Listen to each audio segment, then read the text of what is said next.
Let me start off by making this really quick. The Miyoo Flip is not ready for prime time. If you're looking for a device that looks like the Game Boy Advance SP and is under $100, you'd be a lot better off buying the Anbernic RG35XX SP right now. That said, I think the Miyoo Flip is going to be great in like 4 to 6 months when there's finally enough stock to fulfill orders, and when, once again, a bunch of great individuals and community groups get together and make custom firmware that saves this device. Because truly, the hardware is fantastic. I have really loved using it over the course of my review period, and I'll probably continue using it as my daily driver when this review is published. Although I might swap out the yellow one for a gray one. Who knows? The point is, this is not a review of what the Miyoo Flip will be in 4 to 6 months. This is a review of the product that Miyoo decided to launch right now and the environment in which they launched it. This is a review of the Miyoo Flip against the competition that they face right now by being late, by not having enough stock to fulfill demand, and by relying on the free work of others to make their hardware, great as it is, worth buying.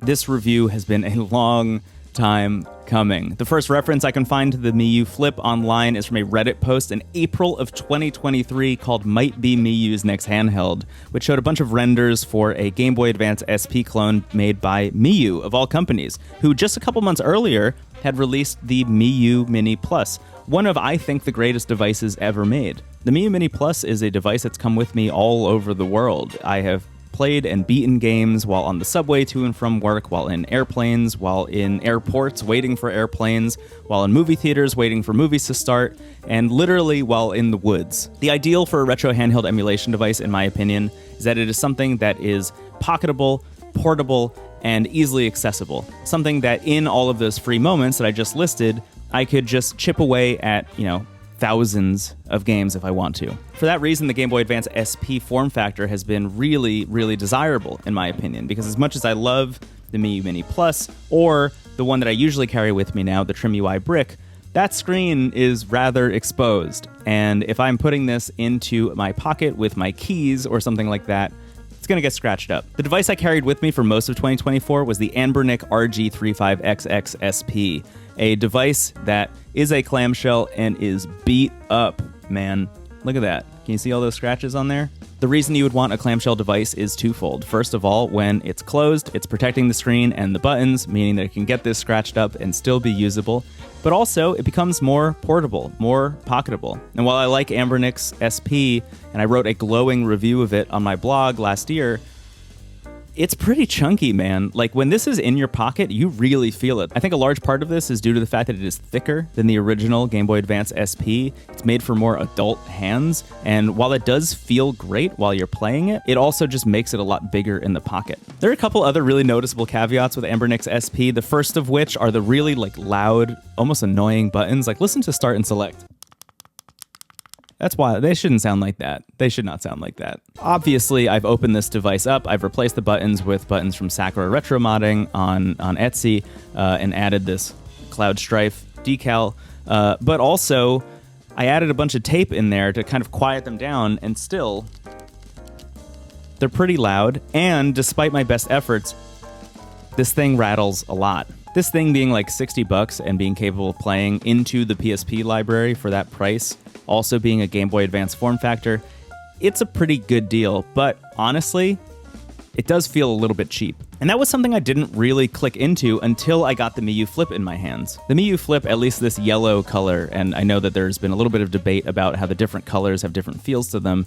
The yellow one in particular feels amazing in the hands. It's got kind of like a satiny thing going on, like it feels very grippy, but also no rattle whatsoever. It is completely solid. It's pretty shocking, actually.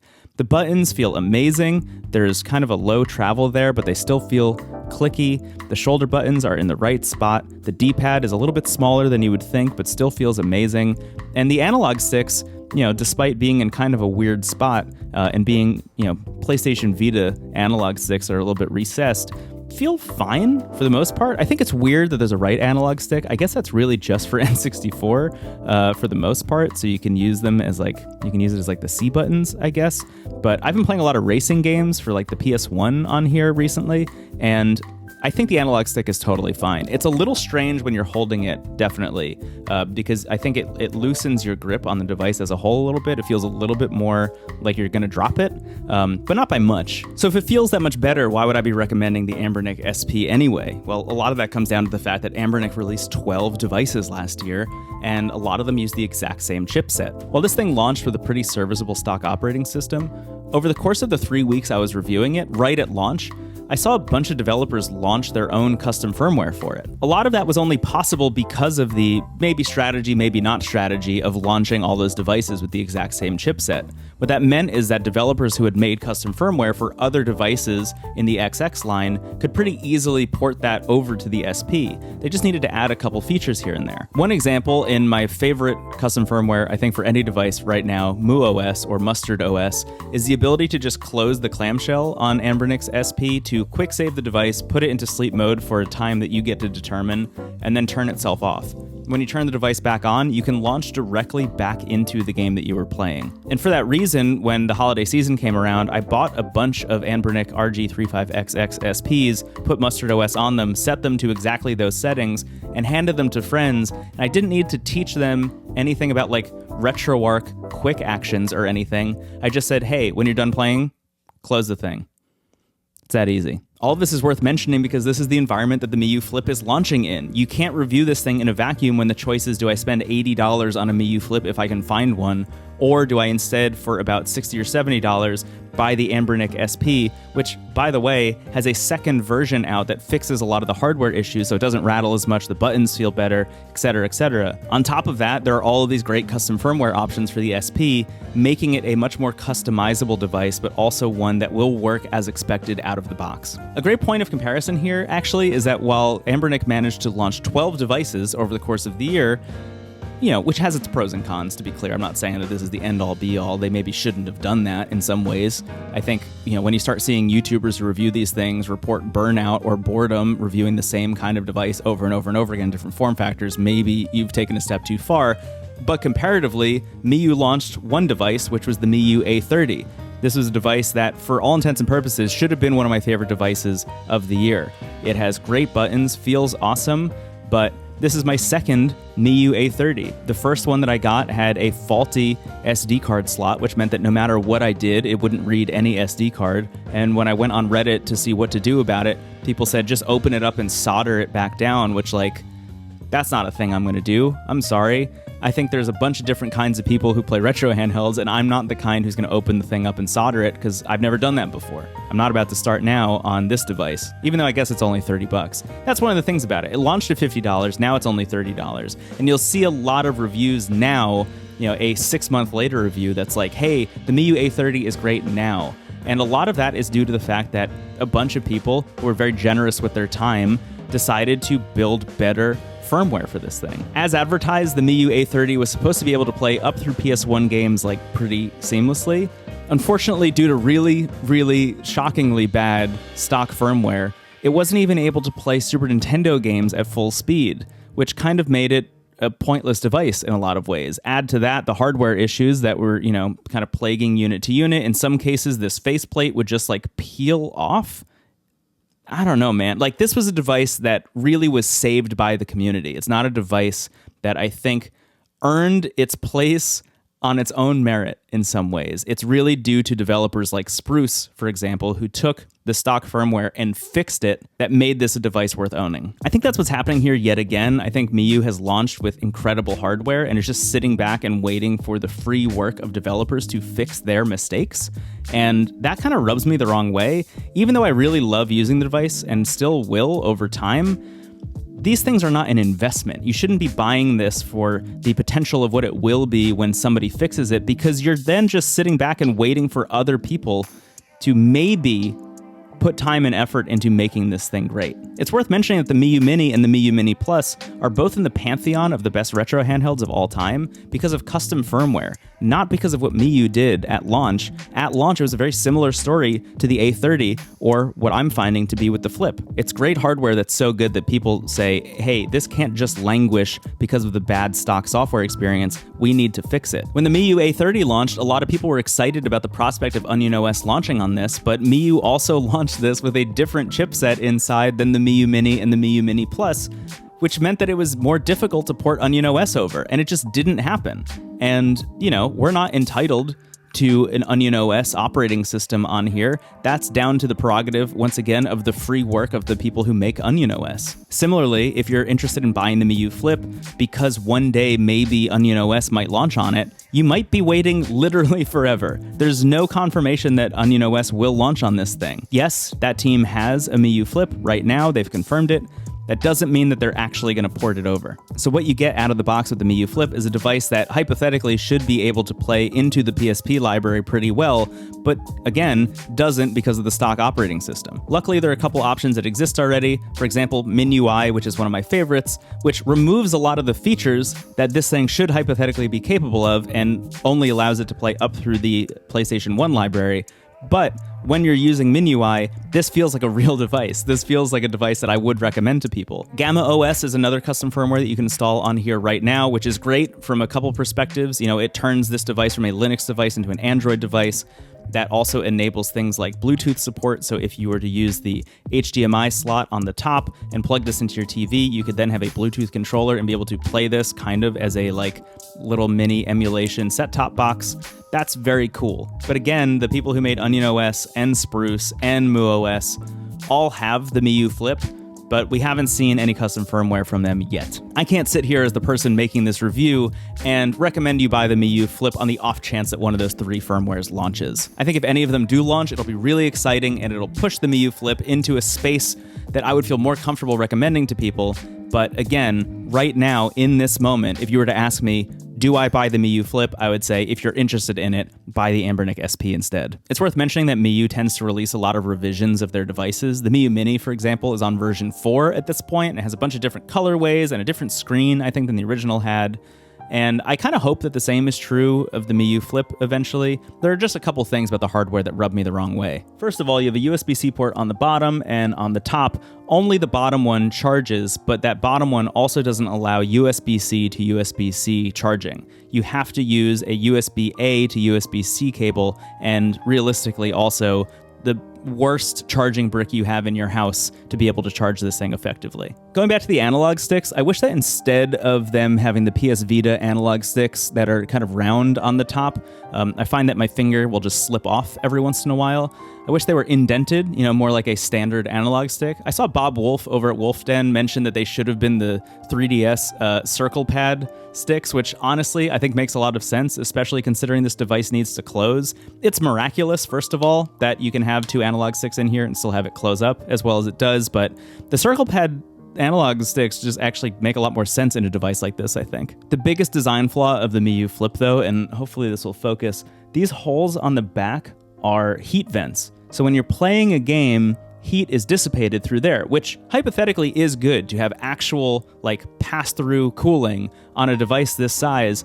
But unfortunately, those heat vents are in the exact place where your hands go while you're playing, which means that almost any game, I've been really surprised, but any game I'm playing, Game Boy Advance, lower, higher, the heat will just shoot out of the device and into my hands. So no matter what, after playing for 15 minutes, my hand starts to get sweaty, which is so strange. I like the idea of having heat vents on this thing, but the placement in particular just makes it really uncomfortable eventually. Not so uncomfortable that it's unplayable, but there are people who will notice that a lot more than I do, and it will make them really freaked out, I think. I think it'll really bother them. I also need to note that above the made in China and recycling symbols, it says the battery may explode in the fire. That's just an objectively cool sentence. I really hope that this doesn't explode. The Anbernic SP had a tendency to explode when it first came out, and I would like if this one didn't. But even if it does, regardless, the battery may explode in the fire. That goes pretty hard. Hello, Editing Brendan here. I just need to note that while I was editing that bit, I was like, I should check the other devices, and every other device I own also says the battery may explode in the fire. The Anbernic SP has it, the Trim UI brick has it, the Anbernic RG351P from 2020 also has it, so I guess this is just standard and I haven't noticed until the Flip. Still pretty hardcore, but yeah, not a Flip exclusive sentence. All that said, and aside from the buttons feeling spectacular, I love I love that sound. I love the slamming it closed like an old flip phone. I think that feels really great. And I really appreciate the size of this thing. Stacked on top of each other, the Miyoo Flip is a little bit smaller than the Anbernic SP in almost every single way, and that little bit goes a really long way when you're trying to fit it in your pocket. My biggest gripe about the SP is that when I put it in my pocket, it felt a lot, and this is what I wrote in my review, like a full pack of cigarettes or like a small, weird extra smartphone. I think it just feels kind of like cheap in some ways, and feels really dense. So when I'm walking around with this thing in my pocket, I notice that it's in my pocket the entire time. Did that stop me from carrying it around for most of last year? No. But did I think to myself, if Miyoo can make one that's a little bit smaller when the Flip eventually comes out, that'll probably be more for me? Yes. That is the thing that I was thinking the entire time. And thankfully, the Miyoo Flip is. It just feels a lot better in the pocket. And also, in my opinion personally, it feels a lot better in the hand. Again, I know that that might change depending on what color you get. The yellow one feels awesome. But by comparison, this feels like the more premium device. So that's kind of where I land on the Miyoo Flip at the moment. It launched with hardware that makes good on the desire for a Game Boy Advance SP clone in a lot of ways. It feels really pocketable, really portable. It feels great in the pocket. It feels great in the hand. Its size being a little bit smaller, I think, is really appealing to me personally as somebody who found the Anbernic SP a little bit too big and bulky. But it also launched with software that is so brutal that I can't recommend it to people. When you need to open up game mode to play some games and then RetroArch to play other games, it starts to get a little bit confusing, and in both cases, sometimes games still don't play at full speed. We're still such a long way from retro handhelds breaking outside of this niche. When you use a lot of these devices, you start to learn your way around things like RetroArch. You start to learn about how to flash custom firmware, and it becomes kind of second nature, but for most people, that's not really the case. And I have a lot of people who come up to me and ask me which device they should buy, and it's really hard to recommend one because it comes with a bunch of caveats. I would love to say you should buy this one, and out of the box, it's going to play great and feel great, and it's going to be a pretty intuitive experience, but that's just not the case right now. And you may think differently about this, but I believe that if you buy a device like this, it should work as expected out of the box. It should feel intuitive, and it should do the thing that it says that it can do. Right now, it doesn't do that. I've been spending a lot of time over the course of my review period flipping back and forth between the stock operating system and MIUI, and MIUI feels better 9 times out of 10. That's why I think it's notable that Miyoo sent devices out to custom firmware developers early, kind of like a, hey, here's this thing, maybe by the time it comes out, you will be able to fix it for us. And that just really rubs me the wrong way and makes me want to not recommend it to people. But I fully anticipate, and again, 4 to 6 months, you'll see a lot of reviews, and maybe I'll even make one. I'm not saying that I'm above this or below this. I think it's just the reality of the situation. In 4 to 6 months, when something like MooOS or Onion OS is on here, I may make another video that says, hey, now is the time to buy the Miyoo Flip if you're interested in it. Again, you can't review these things in a vacuum. This is being released into a certain market, and there are certain expectations in that market. And right now, stacked up against the rest of the devices you can buy, this is not it. But it may be one day. The hardware is really great. I really like playing it, but it's not ready for prime time. At least not yet. Thank you so much for watching this. I've never done a video review of hardware. I usually write reviews and put them on my blog, but something about the Miyoo Flip in particular made me really want to talk about it. I feel like there's a lot of discourse about this scene that happens specifically on YouTube, and I think the Miyoo Flip is a really good lightning rod for those conversations. So, if you agree or disagree with a lot of the things that I said, which is totally understandable, let me know in the comments. I think, these conversations will help push the entire scene forward and eventually make it more approachable to new people. If you want to see more stuff like this, first of all, I have a podcast that I do with my friends Federico Vitici and John Voorhees over at macstories.net called Next Portable Console. It's a show that comes out every other week on YouTube and in audio platforms, and we talk about retro handhelds, we talk about PC handhelds, we talk about the entire handheld gaming scene, so you can tune into that. But also, if you want more stuff like this on this channel, let me know. I'd be interested in doing more of this because I'm testing devices constantly. I'm playing with these devices constantly. I'm very much in the world, and I'm writing these reviews anyway. I might as well make videos about them. If you haven't subscribed to the channel, please do. If you're already subscribed, thank you so much. And that's going to be it for me. I'll catch you later, everybody. Bye-bye.